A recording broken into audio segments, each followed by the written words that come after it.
which to me just shows a complete lack of knowledge of history. Either that or sheer stupidity or both. Really? So I think there is a crying need to get history out to the kids. Okay. I agree. I agree.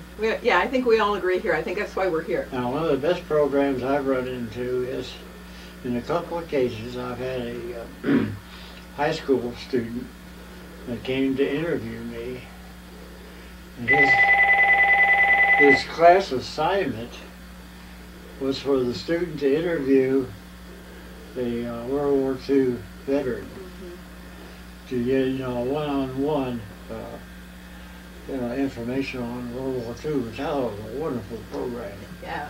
Yeah. It was part of the mandatory schoolwork. Yeah. Yeah, it's a good thing they're doing So, that.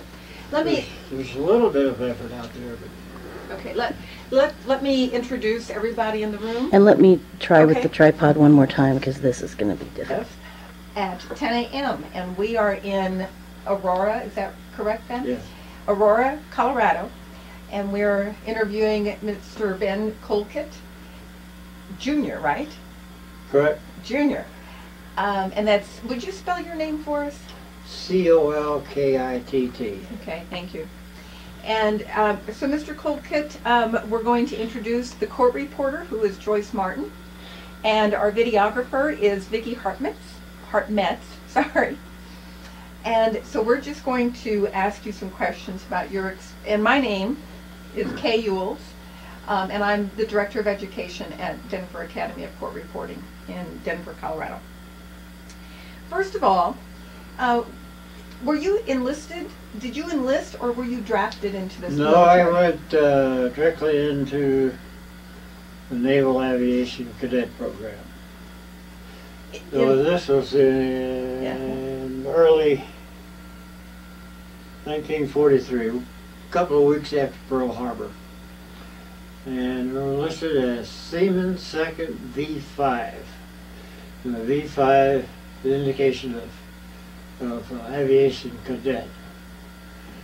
And we wore a uniform, but there's no insignia on it. There was no insignia No. on it? So they were just getting into high gear, getting into the war, and everything was just getting organized. So I was in the second group to be called up. So we were helping to build a place as we ran through it. And the program was that we started through pre-flight school. The one I went to was at the University of Georgia. And that was more or less an indoctrination, boot indoctrination into the Naval Service. And as I say, we're Seaman 2nd V5, but we had no rank. We were just a new species that they created. The pre-flight was an introduction to the Navy, really, and physical conditioning. And from there, we went to primary flight training. And I went to Naval Air Station Anacostia. I'm sorry. And Where was that again, Mr. Ben? Naval Air Station Anacostia, that's in D.C., Washington, D.C. Okay. We were housed on the base, but we were trucked in school buses to outlying fields. They're dirt strip airports. They're just getting organized, just starting the flow going. And the pre-flight's where we were introduced to flying, and we were soloed. And we completed that school, then I went to basic training at Pensacola Naval Air Station, and stayed through getting my wings at Pensacola. And at that time, up to that time, the program had taken several years. Well, my group was pushed through in a couple of weeks, less than a year. They were in a hurry for people. Wow. They needed them yesterday. So, How did that feel? Did you feel like you were prepared with being pushed through like that? hey, I was 21. Let's go get them, huh? Yeah. Yeah, So I died and gone to heaven. really. So we went through aviation training at Pensacola, got wings. And the situation was such that my entire class immediately became instructors. We were a student one day, and the next day we were instructors.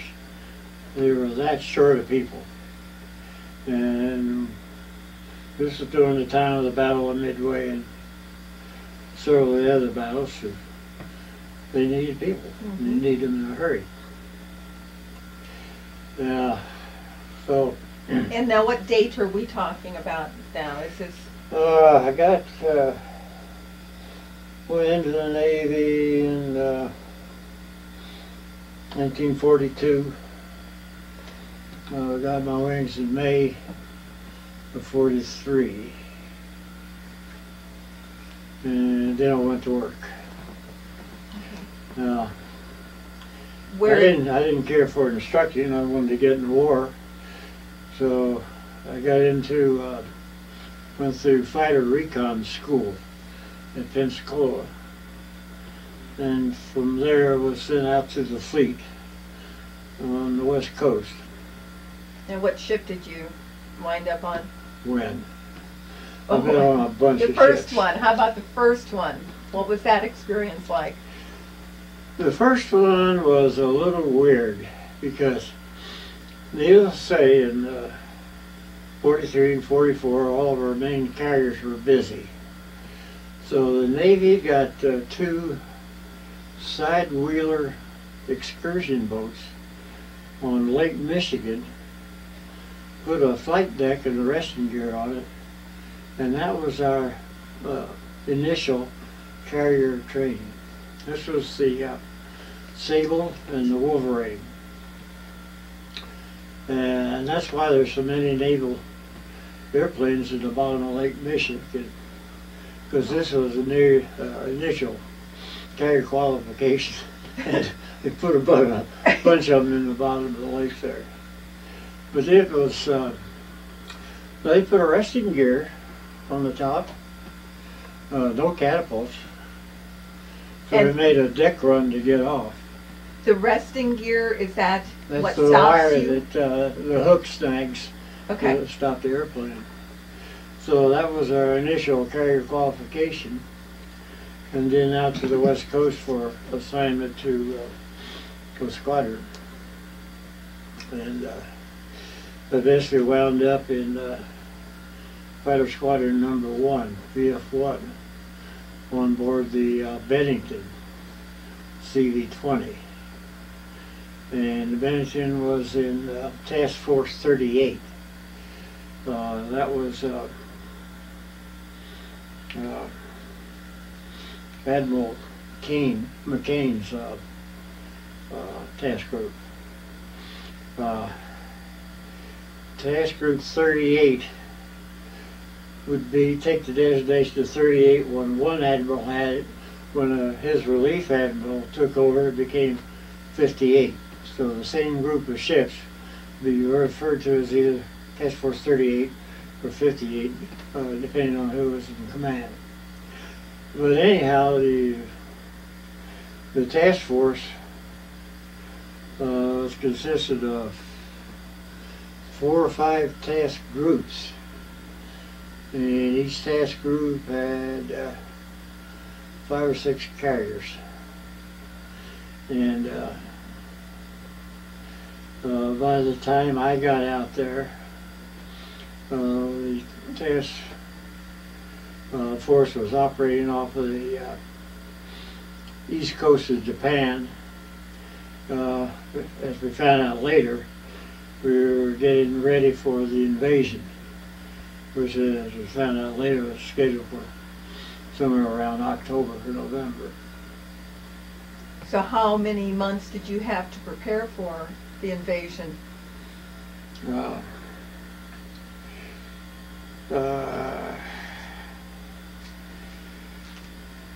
the surrender was in August. And we found out later the invasion was scheduled for somewhere around October. So, as we found out, what we were doing was working over Japan, taking out as much of their operation as we could before we went ashore. So you flew missions over Japan? Yep. Did you see combat? Was there combat or Well, fight against you? They shot at me and I shot at them, so I guess you could call it combat. I guess you could. I would. Yeah. Yeah. Any close calls or any specific events that you remember in any of those missions? Well, when you're that young, you don't know what a close call is. Wow. So, getting shot at isn't too safe, but other than that, it's really a roll of the dice. What type of airplane did you fly? I was flying a Hellcat at that time. A Hellcat. Yeah. Okay. I'm assuming that's a helicopter? No. No, No, I'm that's, assuming wrong. Yeah, sure. It's fighter. No. Which, the yellow, Right here. the The picture. Golden Oh, Hellcat, there's a yeah. picture, okay. Oh, neat picture. The Hellcat shot down more Japanese airplanes than any of the other airplanes out there. Did It you shoot down a Japanese airplane? No.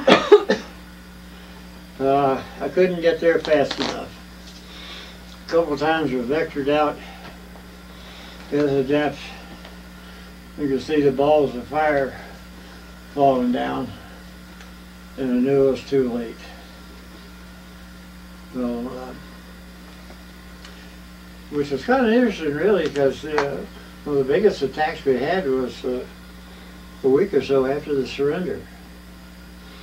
You know, after the surrender, a bunch of Japanese pilots had no intention of surrendering. So they mounted some of the biggest attacks on the fleet that we saw. And that's where I saw some action. Did you, so when you were 21, you didn't feel any of the stress of, I mean, were you nervous? Were you ever fearful? Or 21, you're pretty, Well, yeah. You've got to be fearful. If you're fearless, you have no caution, and if you have no caution, you're dangerous. So you need to be alert. You need to realize that things can get a little dicey. So it's a necessity. okay. But I doubt you'll find anybody to tell you wasn't scared. How about your, any members of your unit or any instructors that stand out in your mind? Any authority figures that? Well, the squadron skipper. He was different. He had been an enlisted pilot during the 30s. At that time, the Navy had enlisted pilots as well as commissioned officer pilots. And of course, when the war started, he was commissioned. So he was, having been in the Navy that long, he was about, I'd say, in his late 30s. So to we kids, he was an old man. And we found out later, the military recovered a Zero that had force landed in the Aleutians, and they brought it back to California and got it back into flying condition. And my ex-skipper had been one of the test pilots flying this, get an idea of the capabilities of the Zero, so we could work up defensive tactics against it. So that was impressive. What about when you were on the carrier? What was a day like for you? Were you sitting around waiting for assignments and going out on missions? Did you know in advance what you were doing during the day? We knew in advance by about a day or two. We did not know about future operations because they didn't want us to have that information in case we were captured.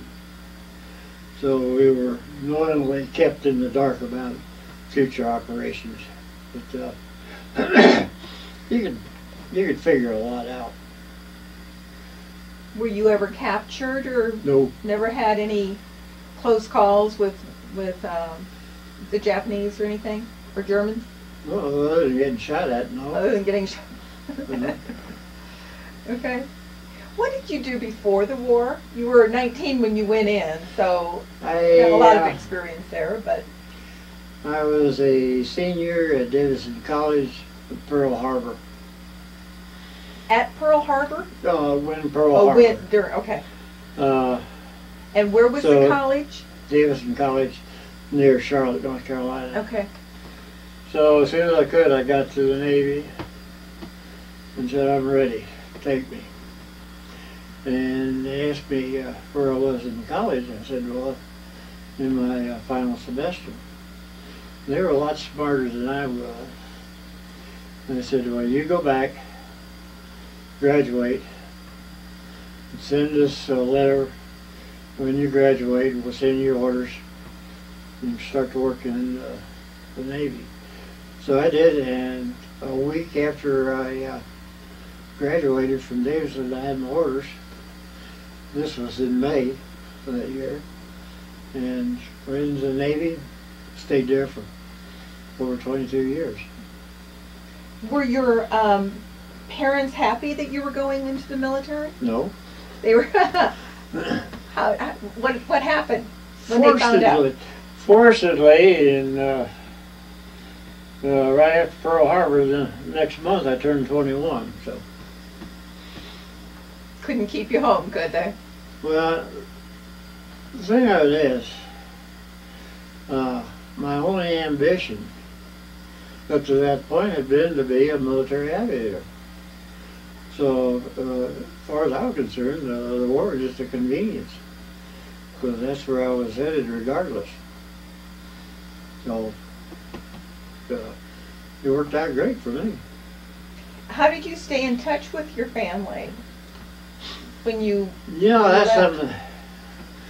that's something the kids ought to learn about. When we were out at sea, we were supplied by auxiliary ships that could highline the supplies over to us, including the mail.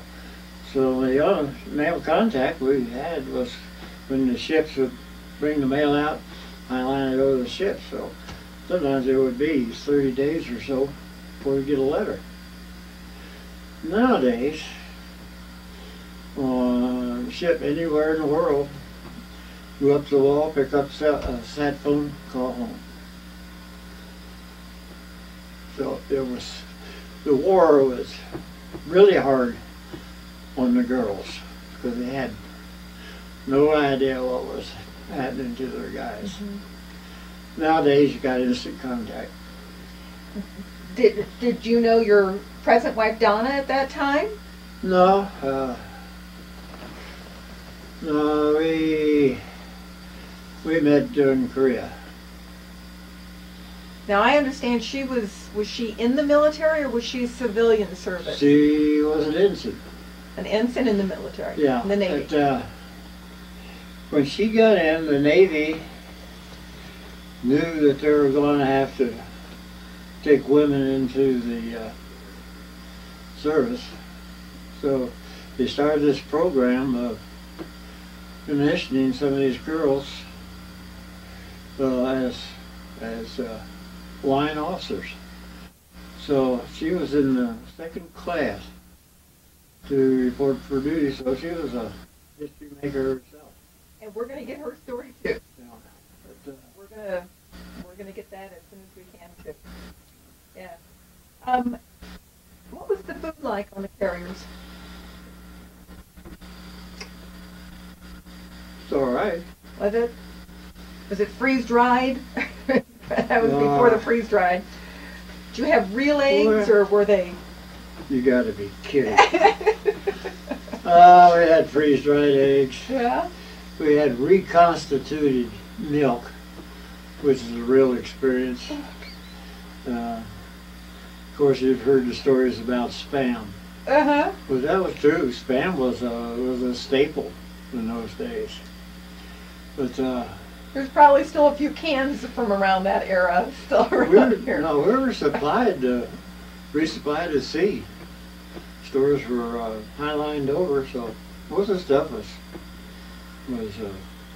dried. Not too much fresh. How did you ever survive on it? Didn't know any better.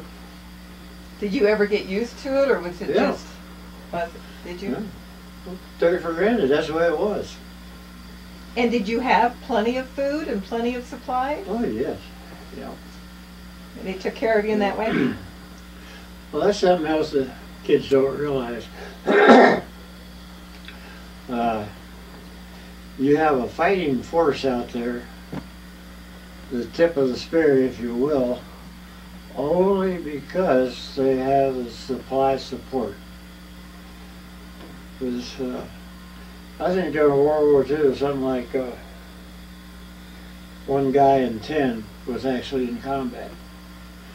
The rest were in support. And if you don't have support, you don't have a fighting force. So an awful lot of jobs in the military have nothing to do with combat. They're essential. The same's true today. Do you think the numbers are still about the same, 1 in 10? I would say so. I'm sure you have a number of people to keep one man in the fight. And you gotta have them. Yeah. And how long a period of time did you stay on the carrier? Were you there for 6 months, a year, without coming home? It depended on what was going on. Nowadays, the common tour is about 6 months. Their groups are rotated off the carrier every 6 months. And that's really for maintenance and refresh the pilots. And during the war on the Bennington, there was a new air group on there every 6 months. And the ship's company had been on there since the ship had been built. So normally the ship's company would be on there for several years. As a pilot in the air group, you could usually figure on maybe 6 months. And what did you do for entertainment while you were on the ship? Well, I've read, I guess. Read? Yeah. I mean, this is before the days of DVDs and all that good stuff. Yeah. We didn't have any. They didn't have any reel-to-reel movies or anything. Well, we that had they brought. movies, yeah. Movies. We had movies. They didn't bring any entertainment on. Bob Hope didn't come on the ship or anything. Oh yeah.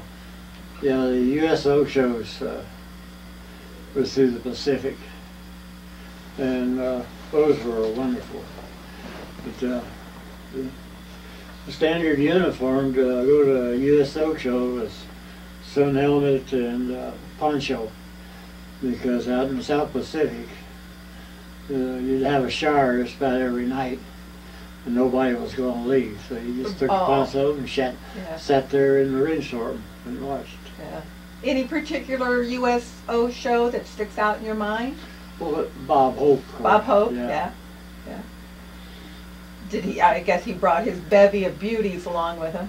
You know, I think there were some girls there. Yeah.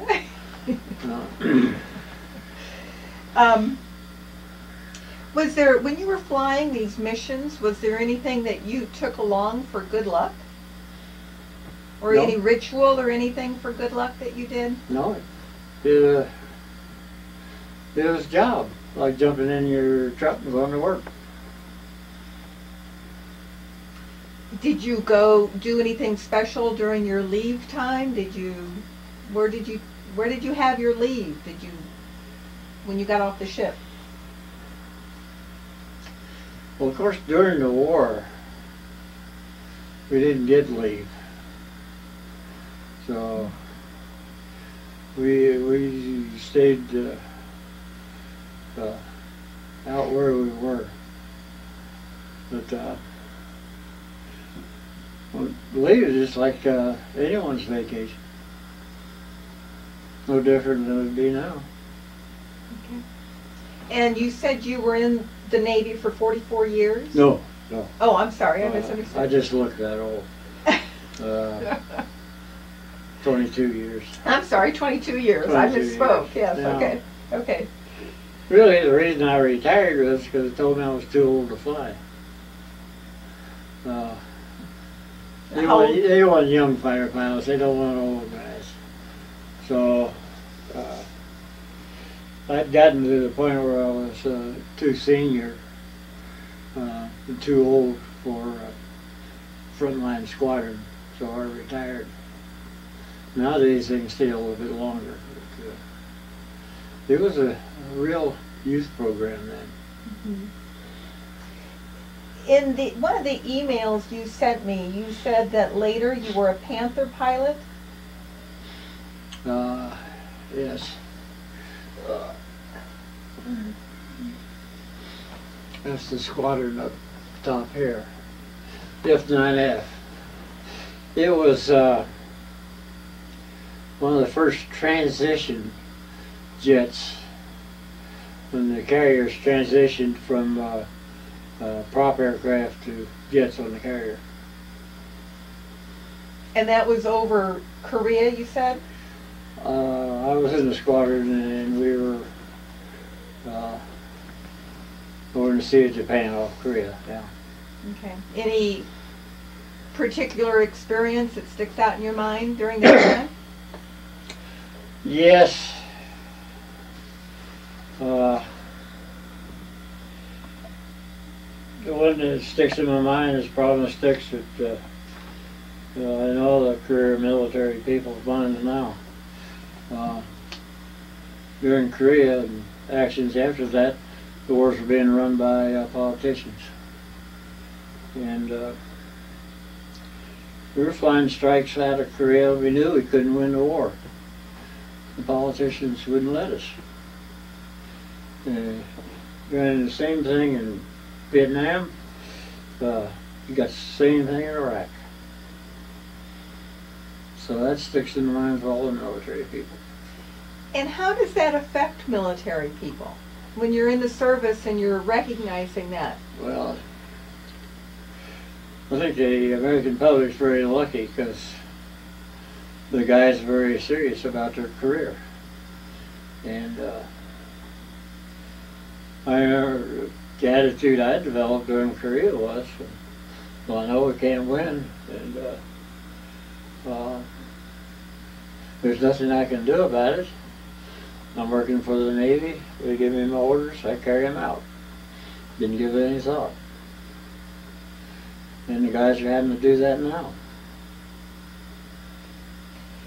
And did you do any service in Vietnam during the Vietnam conflict? No, I retired. Before that? Yeah, Okay. during Vietnam, yeah. I'd gotten too old. The Navy told me I was too old to fly, so retired. Flew for United for 28 years. Wow. A lot of service in the air, huh? 55 years. How about in the Mediterranean during the Cold War? One of your emails mentioned Yes. that. Any particular experience you remember during that time? Well, that was very interesting. In what way? Well, we were flying with loaded guns, and we knew somebody could send the balloon up any time. Send the balloon up. What? Start the war going. And so that was the jargon, being a balloon, sending a Yeah. balloon up? Yeah. Yeah, saying it was, you're waiting for the balloon to go up, which means that'd be when the combat would start. And from whom? From what country would send the balloon up? Oh, I didn't know, but I was in the Mediterranean Fleet, 6th Fleet, and we were cruising around the Mediterranean. It really is a show of force. And I remember the day before the elections in Italy, the ships lined up, and we went steaming up the coast, just off the coast, where everybody on the beach could see us. We weren't trying to influence the election or anything, but we were just showing off the fleet. And they did stay Democratic. And what year or That was years? in the late 40s. Late 40s? I think it was somewhere around 48, 47, 48, somewhere along in there. And any particularly humorous events happened during your service? By the way, did you ever put an airplane in the Lake Michigan? Nope. Not one of yours down there? Nope. Okay. No,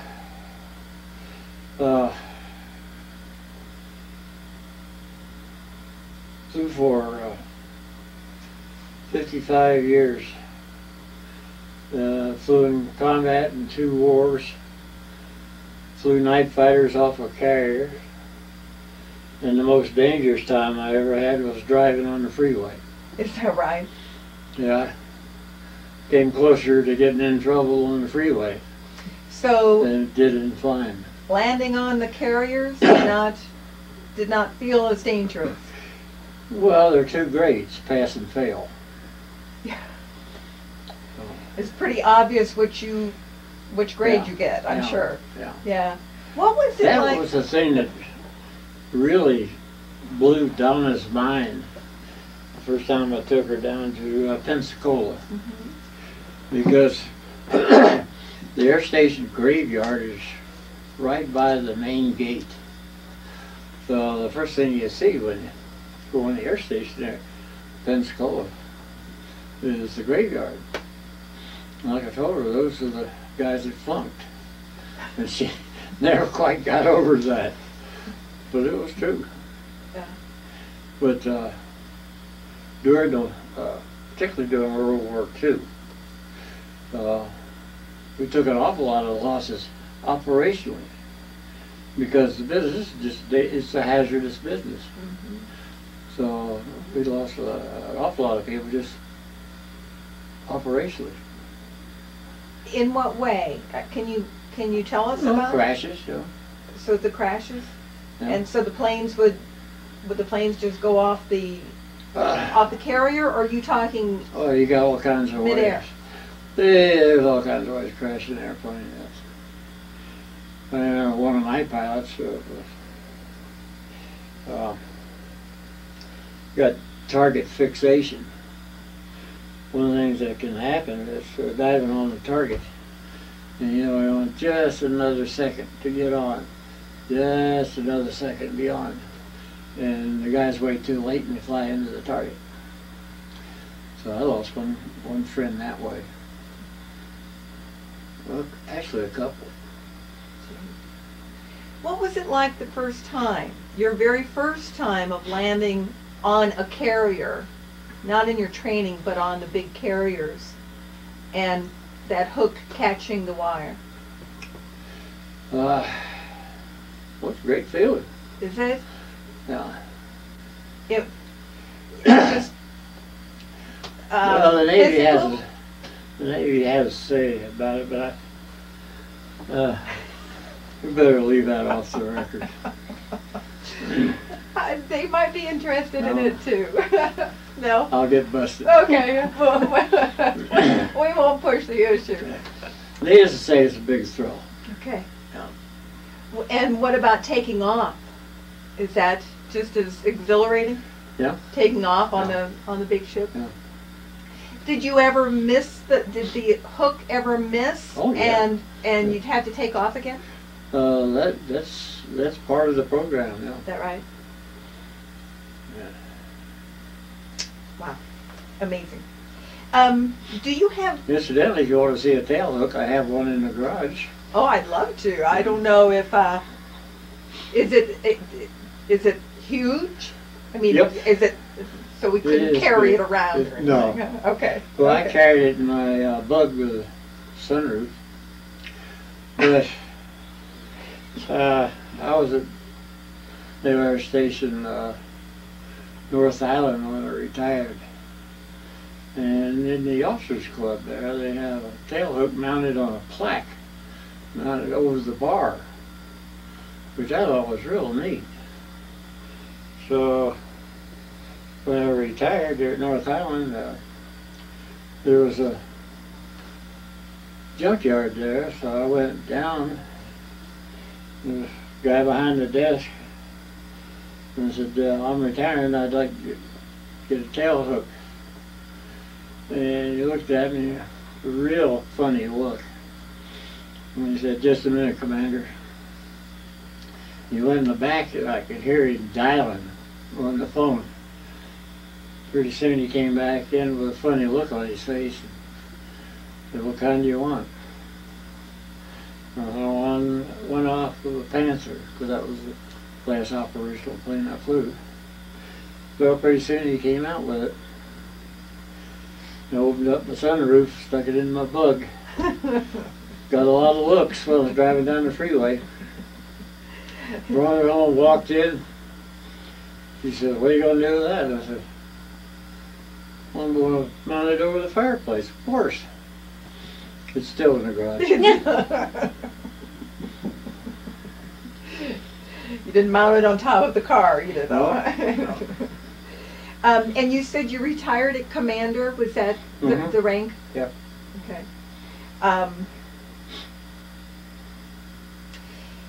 Did you become particularly close to any one person that you've kept in contact with over the years? My wife. Your wife. That's a good one. Any? What about the organizations you belong to? You form close friendships in the military, and you may go years and then run into an old friend. So friendships in the military really last a lot longer than they do in the civilian world. So usually whenever you go to a new duty station, there's at least a couple of people around that you've known before. Which is a real nice situation. So, what year did you meet your wife, Donna? 1950. Yeah. And did you serve on the same ship? Nope. After World War II,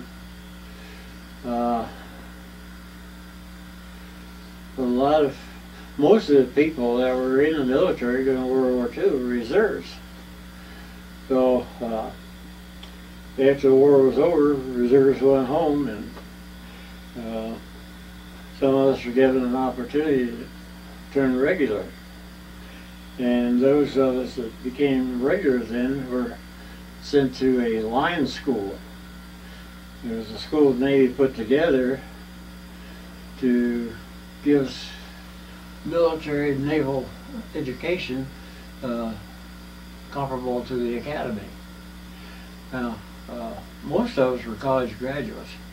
So the line school essentially gave us the military part of the academy training. And at the same time, the Navy had their back to the wall when they were going to have to take females into the service. And that's when they started the women's line officer school. And bless their souls, they put it at the same place as the line school. Now I still think we had a friend in Dew Purse that organized these schools that way. And because about over 90% of the girls in those first classes that came through wound up married within a year. Really? And did you say you had a friend, do you understand it? A friend that set it up so that the girls came to the same place? That's what we suspected. That's what you suspect. And did you mention a name? No. Oh, okay. Oh, no. Okay. But I bless their hearts wherever they are. Hallelujah, huh? Yeah. It worked out well for you to... Well, in the class that Donna was in, the classes were, I think, 24 people. And they were selected out of a group of well over 500 applicants. Very so selective. we got the cream of the crop. Yeah. And so how did you meet her? Did you just go up to her one day, or were you... Well, to tell the grandkids, picked her up in the bar at the Officers Club. Hey, that sounds like a good place back then. Yeah. And did you start going out? Did you know immediately? It's kind of funny, but we'd been out in the war, out at sea duty, all kinds of raunchy places. And here we are in line school in Newport, Rhode Island. We thought we'd died and gone to heaven. And then they bring this girls' school in there. Well, there really is a heaven. Oh. That's where we met. Okay. And, did you know right away it was the one? Yep. Did you? I think we're engaged a couple of weeks. Wow. And that just blows the mind for the grandkids. Yeah.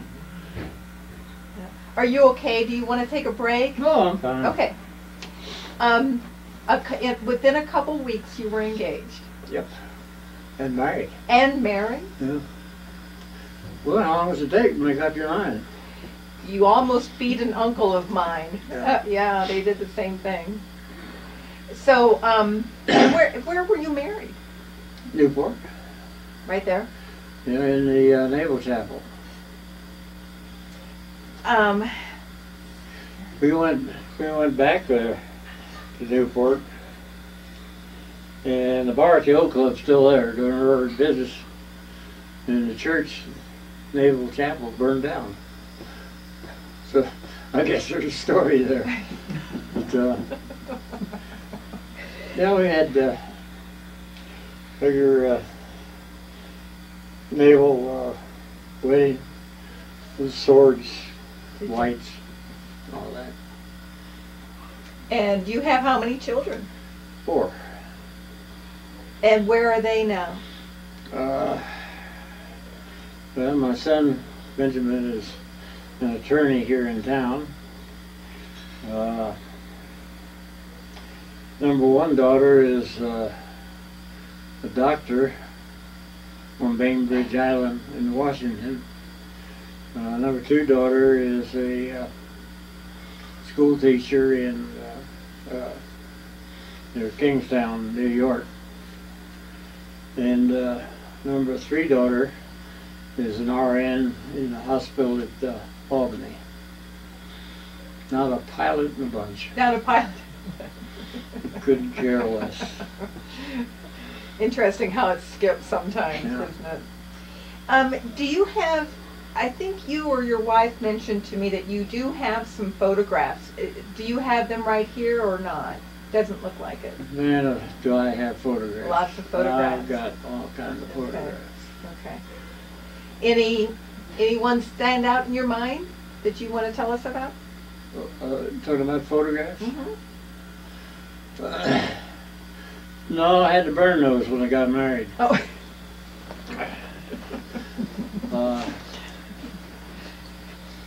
Well, the pictures I took of the prisoner of war camps were kind of neat. Did you see those? Well, right after they surrendered,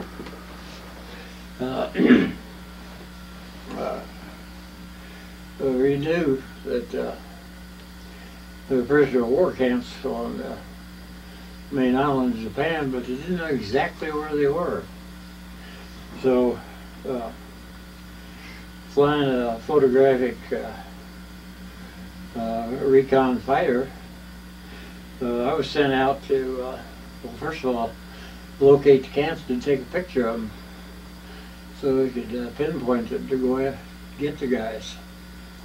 And I've got some pictures that I can show you of some of the camps that we took. They should have all been killed because we decided with show the guys some newspapers and notes, keep your chin up and all that stuff. Mm-hmm.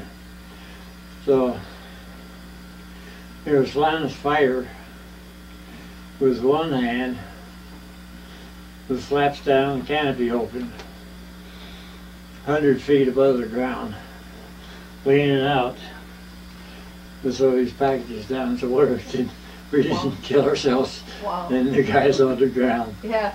But And was somebody you- taken? Go ahead. year after that, I got a card from one of the guys. One of the prisoners of Yeah. war. Yeah, I picked up one of the packets. How did he find you? Do you know? Yeah, I had my address on the card Oh. that I got. Oh, okay. I think at one time I had that card, but I don't know where it is now. Did you stay in touch with him? No. And when you were dropping these cards and these packets out of the airplane, somebody was taking pictures of the yeah, camps? guys so you in the located planes. them. Yeah, Yeah. yeah. So that sounds like a letter of gratitude you got for Yeah. helping them out. Yeah. Anything else like that you got? Did you win any awards or medals or? No, that's what we're supposed to do.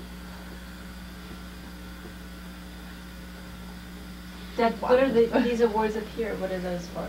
Oh, Oh yes. just stuff.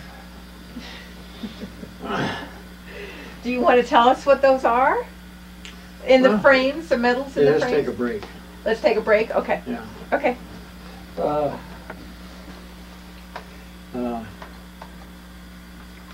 The ship we were riding on came into April Harbor there at Guam.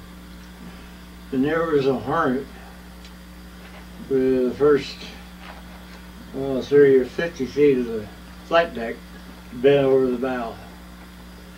They had gotten caught in a typhoon, and there was a heavy cruiser there with the bow gone. And the Hornet's flight deck was bent over the bow. So they sent the ship back to the States for repairs, and they put some of us on board the Hornet to fly the airplanes off. We flew them back into Ghana. Wow.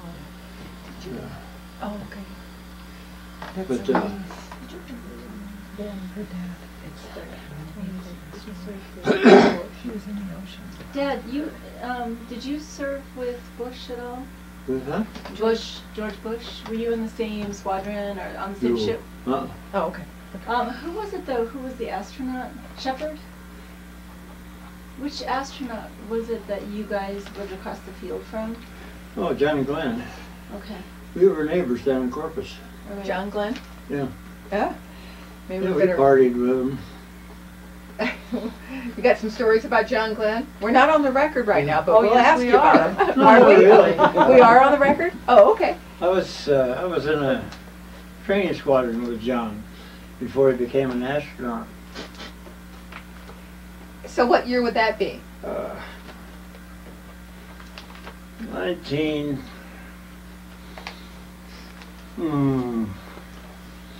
1950, 51. That's when John had hair. He really did truly have hair at one time, huh? So did you keep in touch with him at all when he was No, never circling did. the world or No. anything? Okay. Excuse me, Dad. Do you want some Ensure or some milk or No, a You glass of milk? No. You're okay. All right. no. I asked him if he wanted to take a break a little while ago, and he did, but as Yeah. long as you let us know at any time, okay? Okay. Um, But I didn't answer the question on the medals. You let Yeah. me grab those. okay. 3 air medals. what? 3 air medals? Yeah. I'm sorry, Mom. I'll just grab that but I think it might make it easier. Yeah, there's something lost on one better. Can always be picked up. There we go. And just glue the desktop and maybe. All right, guys. So why don't you tell us about these medals that you have?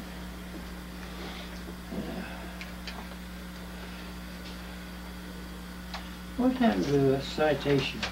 I've got one in my hand right here. Is this what you're looking for? Oh, look at Yeah. this. We've got Mom put it on the back here. Oh, that one too? All right. Here's, So there's 3 air medals. Asiatic Pacific Campaign Medal. That's the star. The air medals are the only combat awards. The other campaign ribbons are just he was there medals. Can you hold that up a little higher? Sure. Okay. And so it says, see, beyond that, it's World War II Victory Medal, a Navy Occupation Service Medal, China Service Medal. I didn't know you had that. What is that You one? didn't ask me. What does, tell me about They're that. they're just campaign ribbons. Okay. The National Defense Service Medal, Korean Service Medal, and a Korean Unit Citation. All right. And it says the dates of service were 2/28/42 to 6/30/64. Right. So you're an old coot. I have a citation here in this folder Mhm. from Rear Admiral Sprague. Uh-huh. What's this about? Do you remember? What's it say? Okay. It says, in the name of the President of the United States, the Commander, Carrier Division 3 Pacific, takes pleasure in presenting the Gold Star in lieu of 3rd Air Medal to Lieutenant Junior Grade Benjamin Evan Colkitt, Jr., United States Naval Reserve, for service is set forth as follows. And I can read that too. Do you Yeah. remember this? Yeah. What's this for? Does it talk about the attack on the fleet in Curie? Yes, Okay. yes. What about the attack? That was a on- good story. That was part of our preparations for the invasion. What was left of the Japanese fleet was tied up in Curie Harbor, inland sea. So one of our jobs was to, we back on the record? Mhm. Okay, good. So one of our jobs was to eliminate what was left of the Japanese fleet. So all the planes from all the carriers lost 2 days of strikes. and we eliminated what was left of the Jap fleet. And my target was carrier, and I was flying wing on the skipper, and both of us dropped on the carrier. What was dropped on the carrier? Both of us dropped our bombs. Both of you did, okay.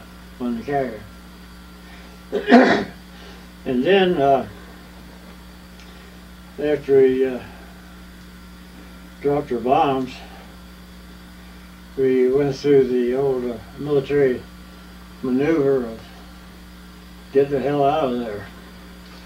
So we headed out to a rendezvous to go back to the ship, and the skipper went down right off the water, flying down the inland sea. So here are the two of us flying down low the water in the inland sea in Indian country. And I'm sitting there, you know, what the hell are you doing? You're going to get us shot. And it turned out what he was doing was locating pilots that had been shot down and were in the water, because at the beginning of the attacks they would station rescue submarines on the edge of the area that was going to be attacked. And if you could make it to the submarine, or the submarine could make it to you, they'd pick you up. And there's some real stories of courage in these submarine people that would come in and pick up the pilots. So we found out the skipper was just locating pilots. There's something like 40 of them in the water. Wow. After the attack, guys had been shot down, gotten out. Never got shot. Amazing. And we found out later, in fact I just found out a year ago, that the Japanese launched one of their biggest attacks to counter our attack. They were saving their planes for a big attack, and they sent a bunch of them out after us doing an attack. I never saw one. Never saw one. You missed out. I'm going to read a part of this, okay? Okay. It says, he dove, speaking of you, he dove low to drop his bomb on a large enemy carrier, despite intense and accurate anti-aircraft fire of all calibers. They come whizzing by your head. Yeah. What he's saying there is, this idiot didn't have sense enough to get the hell out of there before it was too late. But they had to brush it up a little bit. And then it says, now you're not going to explain this one away too, okay? It says, on retirement from the target, he flew through hazardous weather conditions to make a safe landing on the parent carrier. What were the hazardous weather conditions? Storms. See, in those days we didn't have the electronic navigation that you have now. Right. So how did you find the carrier? It was by DR.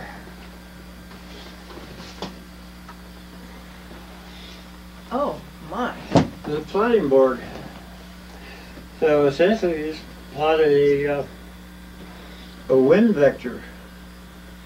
You estimated the wind, and you had an estimate of where the carrier was, and it's strictly DR plotting.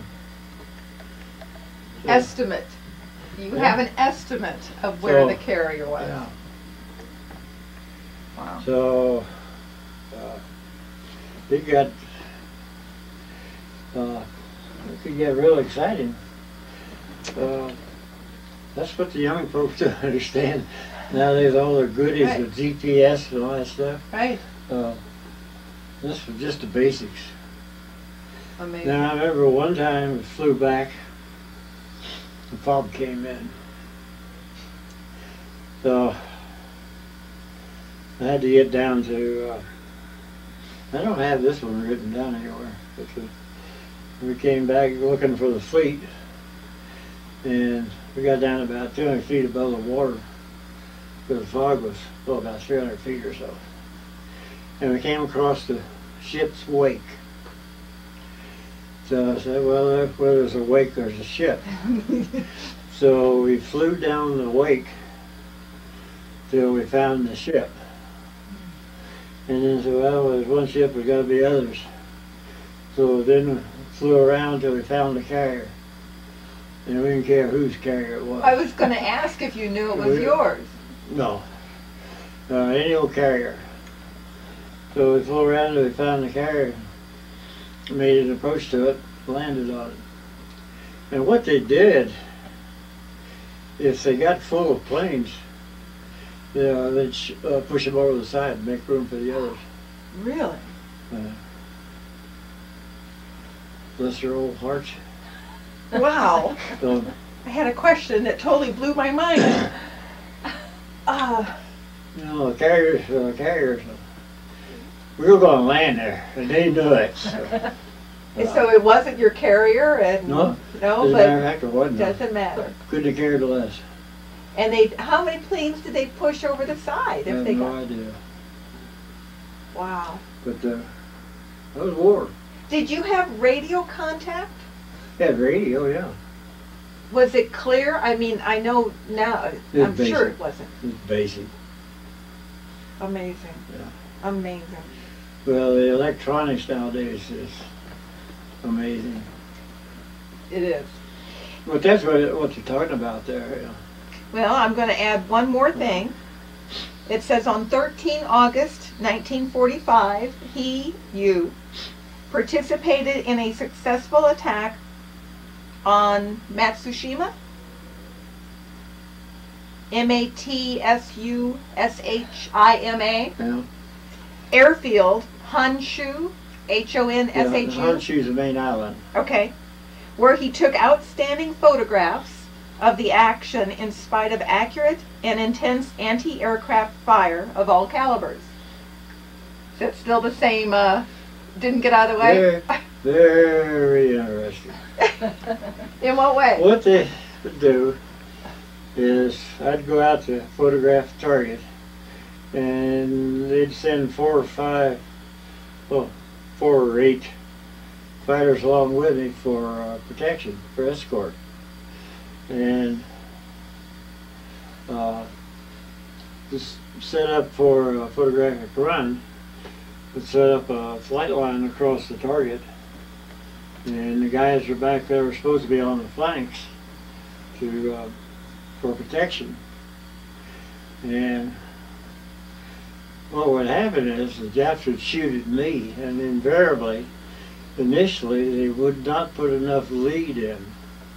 So a lot of the shots were exploding behind me. Well, I'd look in the mirror, and I could see them walking the shots up to me. So I'd add a little power. Then they'd fall behind, then they'd start walking up again. And by that time, I'd be through and get the hell out of there. Well, what happened was, the guys were supposed to stay on the beam. But when I added power, they fell behind. So they were back there where all the shots were going off. So they didn't care for this escorting duty. They didn't like it at all. Oh, I guess not. I said, well, damn it, guys, keep up. And the last sentence of this citation from Rear Admiral Sprague says his courage and skill in carrying out and in performing his photographic mission were in keeping with the highest traditions of the United States Naval Service. Nice. Well, paraphrase, it means the idiot, in spite of his stupidity, managed to get the job done, and he found the ship on the way home. You don't give yourself enough credit. It doesn't sound like at all. Hey, there were 2 grades. Pass and fail. Do you recall the day that you retired? How did that feel? Yeah, I do. I didn't want to go. Really? I wasn't ready to retire, but it was obvious I'd gotten too old, too senior, and there was nothing but a line of desk ahead of me. And where was this that you finished your Uh, career? North Island, And where is North Island again? San Diego. San Diego. Yeah. But, you know the time has come. It's time to go. So what did you do right after you retired? Just in a couple days or weeks? Went to work with United. That soon? You didn't take any time off? Go Nope. see the world? You Nope. already saw the world. I'd seen the world. Already seen Yeah. the world. Where all have you? Go ahead.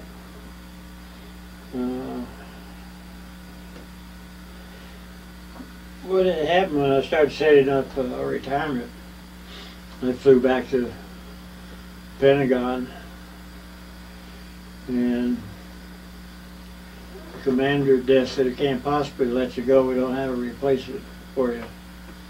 So I went over to see a guy behind another desk. He said, "Oh, sure, we can let you out anytime you want." So I went back and I got 2 30-day leaves. So I was assuming the one that I wanted would pay off.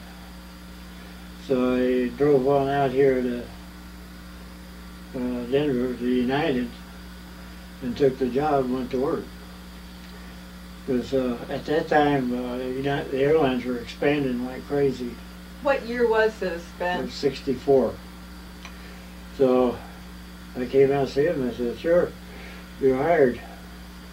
We want you to start working yesterday." Well, I can handle that.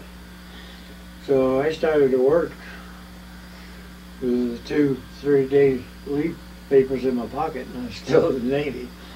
And the retirement came through. I was legal. Legally. So I really stepped out of the Navy into United.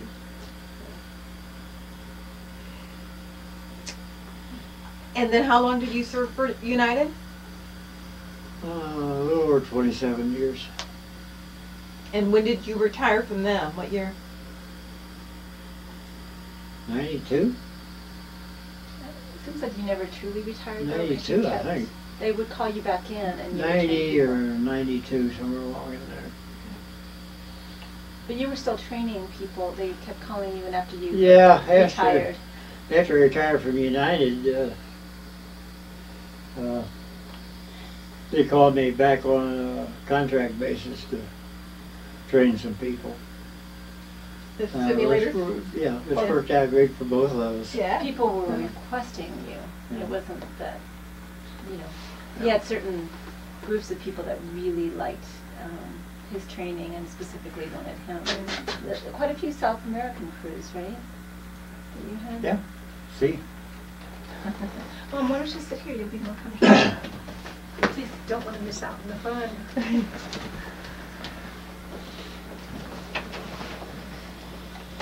Oops. What I dropped?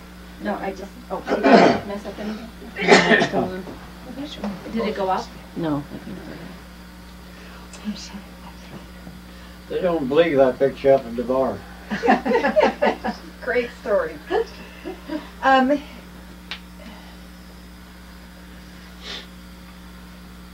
Did your military experience, how did it affect the rest of your life? I mean, besides the obvious, I guess.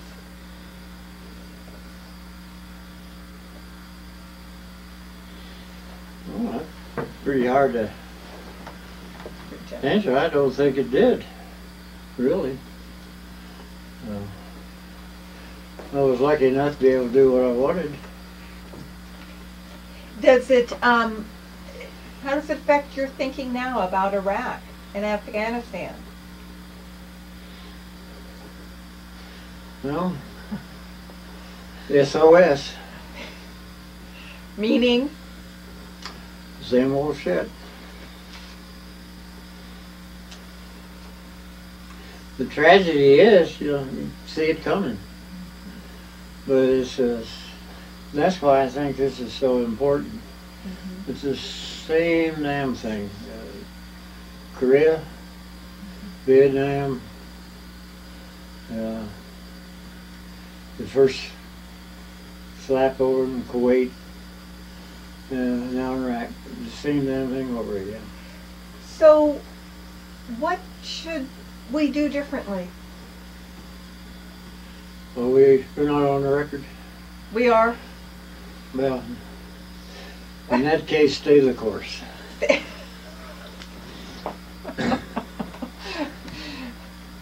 That's where you want to leave it.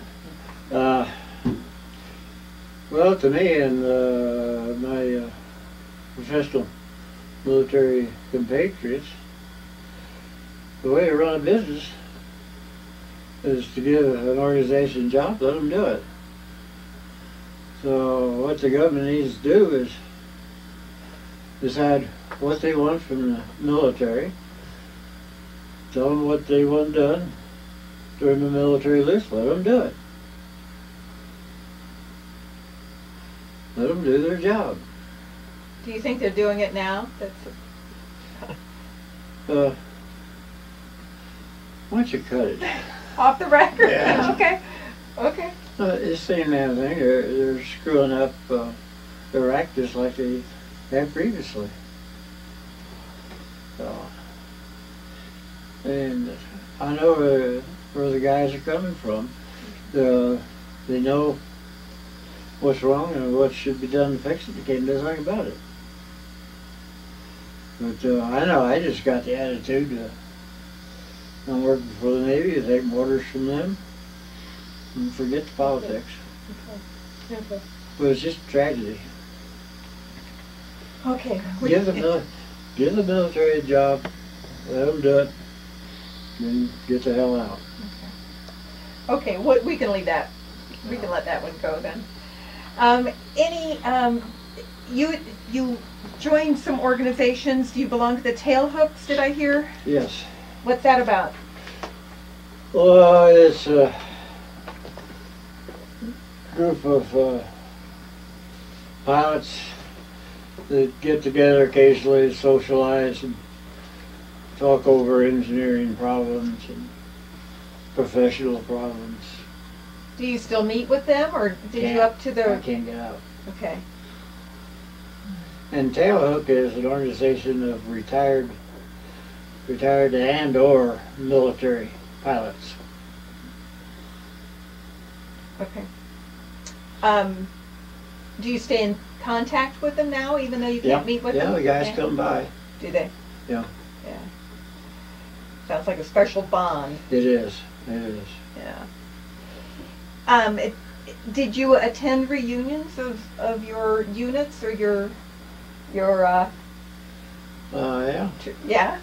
Any particular thing of humor of interest that you can tell us about? Yeah, we had a reunion of Fighter Squadron 1 that we flew in during the war.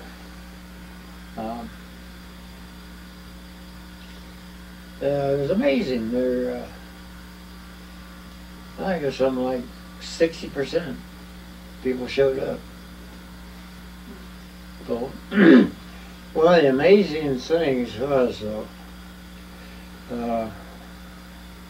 there's something like 60 pilots in my squadron during the war, and 3 of us stayed in the military and continued flying, and the rest went back to civilian.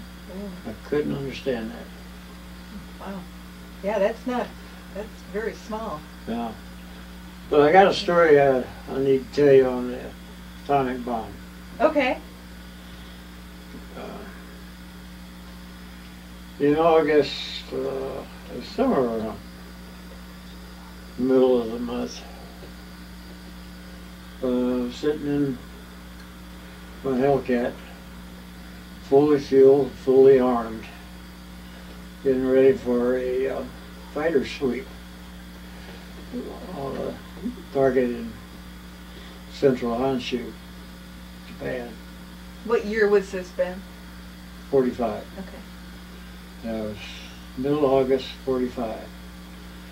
And the word came down from primary flight to shut down our engines. Because we were turning up, we were ready to go. You know, what the hell is going on? So those shut down and returned to the radio, which we did. And went down there and they said operations was there canceled. You know, what the hell is going on? Nobody knew. Well, that's the way it is. What we found out later is that's when they dropped the first bomb. And our targets were close to their targets. And they didn't want Navy airplanes flying around there. So they took us out of the air for that strike. And then a week or so later, the second bomb went off. Now, we didn't know it then, but we were preparing for the invasion of Japan. And we didn't know it then, but there's a good paper that I have somewhere that talks about the buildup the Japanese had on Kyushu, which was going to be the first landing. And it was going to be one bloody affair. And so by dropping that bomb and stopping the war, it saved millions of lives. And we have these idiots that want to make the U.S. a villain for dropping the bomb on the poor Japanese, who started the war in the first place. A friend of mine had something to do with the Smithsonian, and when they were preparing the Enola Gay for exhibition, one of the curators wanted to make the display an apology for dropping the bomb on the Japanese and how guilty we were to do such a thing. Now that's why this program is so important. I just can't fathom anybody that would be that stupid, but they're out there. And these kids have got to know the truth. They've got to know the history. But we know now that they were going to arm every person, kids, women, and it was going to be a fight to the last man. Now all you got to do is look at the campaigns out there. Iwo Jima, there were something like 30,000 Japs on Iwo Jima, and there were less than 1,000 prisoners. Okinawa, again, 30,000 to 50,000 Japs, maybe a couple of thousand prisoners. American prisoners? No, Japs. Japanese Yeah. prisoners, okay. Saipan. Even the civilians jumped off the cliff there. It was part of the Japanese attitude on life, not to be captured. So you're saying there was a lot of suicide? Suicide. Huh? There was a lot of suicide, is that what you were saying? Oh yeah. Yeah, on Saipan, on the south shore, big cliffs. And after we took the island, the civilians there went down and jumped off that cliff for the women and children rather than be captured. It was a vicious war. And the kids need to learn this. They need to learn the facts. You had mentioned Iwo Jima in that suicide, if I understood correctly. Was this before or after the bomb? The whole war. The whole thing? The whole Okay. war. Okay. It was part of their military society.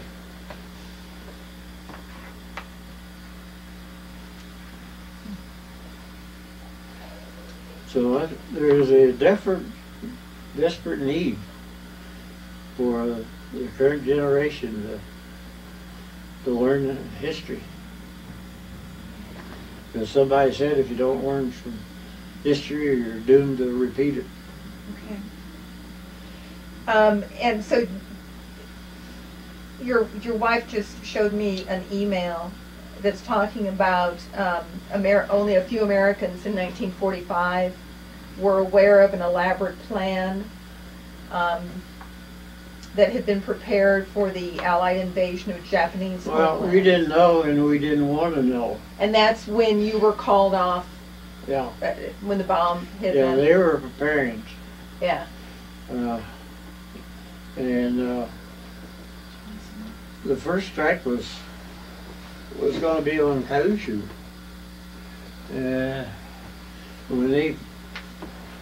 When the planners found out how many forces they were putting in there, they knew it was going to be a bloody one. Is there anything, Ben, that you want to add? That we're just about out of time. Is there anything you want to add? Any other stories or thoughts? Oh, can't think of it. I encourage the younger generation to look at the military as a profession. We need good people there. We need good people in the government. Patriotism. There's a crying need for it. And that's why this work is so important. Well, I am sure grateful for you and your family to open your doors and let us come in and get your story. Well, you want to see stories, we got to see stories. Lots of stories. And I want to give you this certificate, Ben. This is a certificate just to thank you for your service, for the difference you've made in this country, in this world, in my life, I know. Thank you. Thank you for your time. My pleasure. All right. I think we're done. Great. We're done. Student Spread for the word. Veterans History Project. We April are. 6th. We are. We got to have an air parade. An air parade? An air parade. So when they were signing the surrender on the decks of the Missouri, all the planes from all the carriers, and even some Air Force, they rendezvoused and flew this parade over the sign. You can see any of the newsreels on this. The sky was just black Oh. with airplanes. And I still remember sitting in the cockpit, terrified, because every place I looked, there was a piece of airplane. There was no place to dodge. And, if my engine quits, this is going to get interesting. There were 1,000 airplanes on Wow. this parade. And we got through it without by hitting anybody. How I ever did that, I'll never know. See, that's interesting that scared you, where being shot at was part of the duty. Well, when you look around, all you see are propellers, it gets your attention. Amazing. Amazing. Yeah. That was a big thrill. Amazing. Yeah, I have seen newsreels like that. Yeah. Well, you look in the middle there of the Hellcat, and there I am. There you are. Again, I thank you, Ben. This was awesome. Anytime. These ones.